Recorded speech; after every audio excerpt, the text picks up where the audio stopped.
गोकर्ण महाराज ने कहा कैसी बात कर रहे हो आप, प्रेत योनि में कैसे हो सकते हो? बोले आपको नहीं पता कि मेरे जीवन में कितने अपराध हुए हैं, मैंने कितने पाप किए हैं। बोले पाप किए ठीक है, लेकिन मुझे जब पता चला तो मैंने गया में जाके श्राद्ध किया था आपका, और गया की ऐसी मान्यता है कि अगर वहां पर श्राद्ध तर्पण आदि इत्यादि हो गया है तो मुक्ति मिलती है। नारायण ने गयासुर को यह आशीर्वाद दिया हुआ है। तो क्या भगवान की वाणी झूठी हो गई? ये बात सुनकर के धुंधकारी कहता है कि आप जैसे श्राद्ध करके आए हो, गया में जाकर के 100 श्राद्ध मेरे क्यों ना कर दो तो मेरे उद्धार ना हो। अब बड़ा विस्मय होता है बात सुनकर के कि भैया एक तरफ नारायण कह रहे हैं कि मेरी भूमि पर जिसने श्राद्ध कर दिया, तर्पण कर दिया, पिंडदान कर दिया, उसकी मुक्ति होनी है, और उधर वो धुंधकारी कह रहा 100 श्राद्ध क्यों ना कर दो, मैं तब नहीं मुक्त होने वाला। तो भैया मुक्त क्यों नहीं हुआ?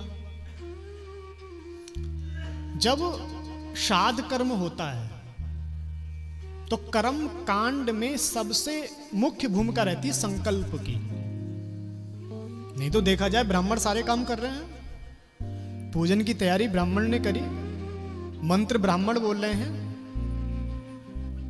फल यजमान को कैसे मिले? तो कहा वो फल संकल्प के माध्यम से ही यजमान को मिलता है।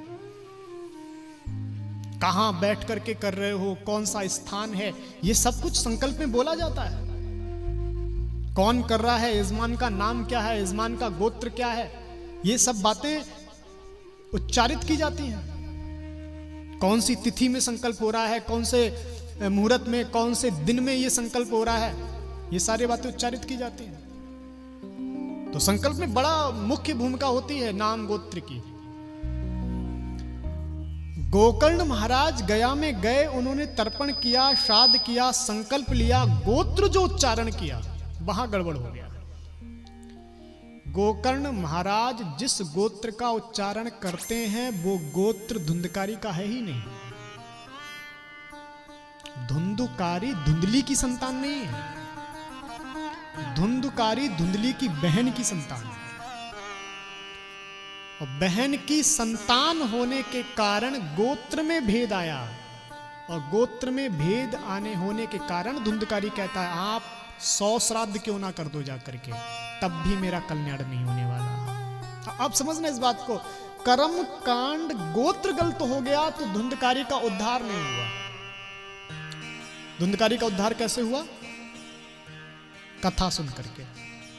पूछा गोकर्ण महाराज ने तो कैसे क्या करें? बोले ये आप विचार करो, मुझे नहीं पता। सूर्य नारायण भगवान का स्मरण किया, सूर्य नारायण भगवान ने प्रेरणा दी, भागवत की कथा करो।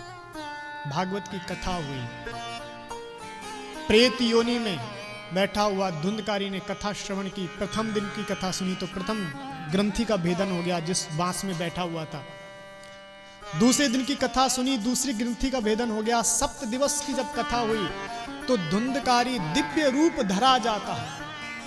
वह प्रेत में गया हुआ धुंधकारी दिव्य रूप धरा जाता, बढ़िया पीतांबर महाराज, माथे पर सोने का मुकुट, बाजुओं में बाजू बंद, काया चमक रही है, ऐसा दिव्य स्वरूप धारण करके प्रकट हुआ।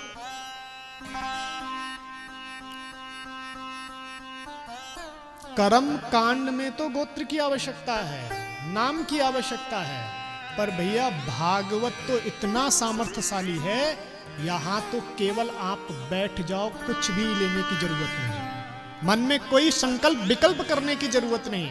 यहां आकर के आप केवल बैठ मात्र जाओ, स्वतः ही कल्याण हो जाना है। इसका तो श्रवण का ही अपना लाभ है। यहां आप नाम लो ना लो, गोत्र उच्चारित करो ना करो, कोई फर्क नहीं पड़ता। भागवत अपने आप में सर्व सामर्थ्यशाली है। जहां कर्मकांड से, श्राद्ध आदि से नहीं हुआ कल्याण, भागवत सुनने से देवताओं जैसी योनि, देवताओं जैसी काया प्राप्त हो गई।